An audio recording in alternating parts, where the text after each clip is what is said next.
थोड़ा और ऊंचा करना है जो कितनी जाने चलो बस ठीक है बाइट वालों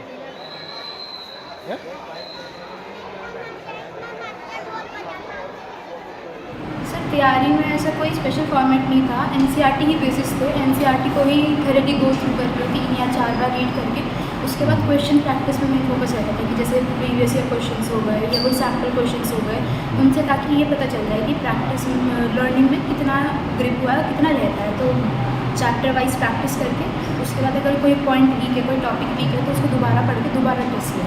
सर बहुत से रहा, मेरे टीचर्स ने हर स्टेप पर मेरी हेल्प की, मुझे मेरी हर गलती मुझे बताई, जो शायद मुझे नहीं पता चल पाती वो भी मुझे बताई ताकि मेरा इम्प्रूवमेंट हो। और मेरे पेरेंट्स ने हर स्टेप पर मेरा कॉन्फिडेंस बूस्ट किया, मुझे हिम्मत दी कि मैं आगे बढ़ती रहूँ बिना किसी रुकावट के, बिना किसी इस चीज़ को सोचे कि आगे क्या होगा। कॉन्स्टेंटली मूव करने में उन्होंने सपोर्ट किया। सब पेरेंट्स को, मेरे टीचर्स को, प्रिंसिपल को, स्कूल को, सबको जाते हैं जिन्होंने मुझे मेरी इस जर्नी में मेरा साथ दिया, जिन्होंने मुझे ये सिखाया कि फेलियर्स कभी भी आपकी डेस्टिनी डिसाइड नहीं करेंगे। एक बार फेल हो रहे हैं, दोबारा ट्राई करेंगे, कभी ना कभी तो रेक्टिफाई हो ही जाएगा। सर कभी कभी जैसे पर्सनली मुझे क्या होता था, मुझे लगता था कि शायद मुझे कुछ नहीं आता है, मुझे लगता था कि ये टॉपिक मेरा बहुत ज़्यादा वीक है, मुझे शायद वो टॉपिक मुझे आता होगा, मुझे ये लगता है कि शायद मुझे नहीं आता है, तो उससे मुझे थोड़ा एंग्जाइटी हो जाता था। तो उससे फिर डील करने के लिए मैंने अपनी बुक्स की हेल्प की, मैंने उस टॉपिक को बार बार रीड किया जब तक मेरा उस पर कॉन्फिडेंस ना बिल्ड हो जाए, ताकि मुझे ये लगे कि हाँ मुझे ये आता है। मैसेज यही है कि कंसिस्टेंसी इज़ द की। आप कंसिस्टेंटली वर्क करिए, दिक्कतें आएंगी, मिस्टेक्स भी होंगी, बट कंसिस्टेंटली वर्क करने से सब चीज़ें ठीक हो जाएंगी, सब मिस्टेक्स रेक्टिफाई हो जाएंगी। इट्स जस्ट कि आप अपनी होप मत लूज़ करें। सोचा तो नहीं था, बट मुझे ये था कि मुझे खुद से कुछ बेटर करना है, जो मैंने अभी तक किया है उससे भी बहुत अच्छा करना है। ये मेरी प्रेरणा थी कि मुझे अपने आप को ही डिफीट करके और अच्छा करना है। और मेरे पेरेंट्स ने भी मुझे हर स्टेप पर प्रमोट किया, हर स्टेप पर मुझे हेल्प किया।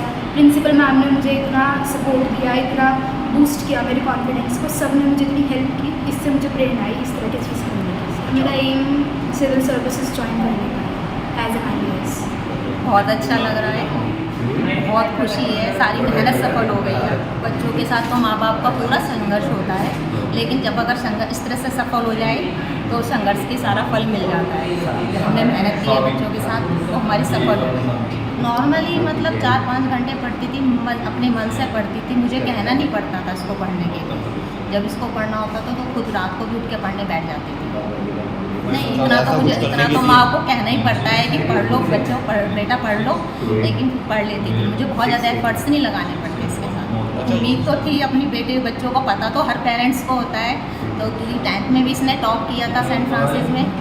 हाँ जी, तो उम्मीद तो थी, लेकिन इतना अच्छा रिजल्ट आएगा इसकी तो खुशी अलग है। ये मतलब उसकी मेहनत का फल है। हमें एक्सपेक्टेड था कि वो कुछ ऐसे ही नंबर लाएगी, और बस ये तो ऊपर वाले ने भी हमारी भी सुनी है, उसकी भी सुनी है। घर पे रूटीन इसका नॉर्मल रूटीन था, स्कूल से गई है, थोड़ा सा आराम किया, फिर पढ़ने बैठ गई, फिर शाम को दोबारा से मतलब रात लेट नाइट पढ़ लेती है, सुबह जल्दी उठ के पढ़ लेती है। पढ़ने में ये अपने आप हमें इसको कभी भी बोलना नहीं पड़ा कि पढ़ना है, इसको अपने अंदर से ही है कि नहीं जो भी करना है वो करना ही है। पढ़ाई में मेरा शॉपकीपर हूँ मैं, तो मेरा टाइम तो दुकान पे निकलता था, पर इसकी मम्मी ने ज़रूर इसको 4th 5th तक इसकी मम्मी ने ही इसको लाइन पे रखा है, और रखने के बाद ये अपने आप ही 5th के बाद तो ये अपने आप ही चली है।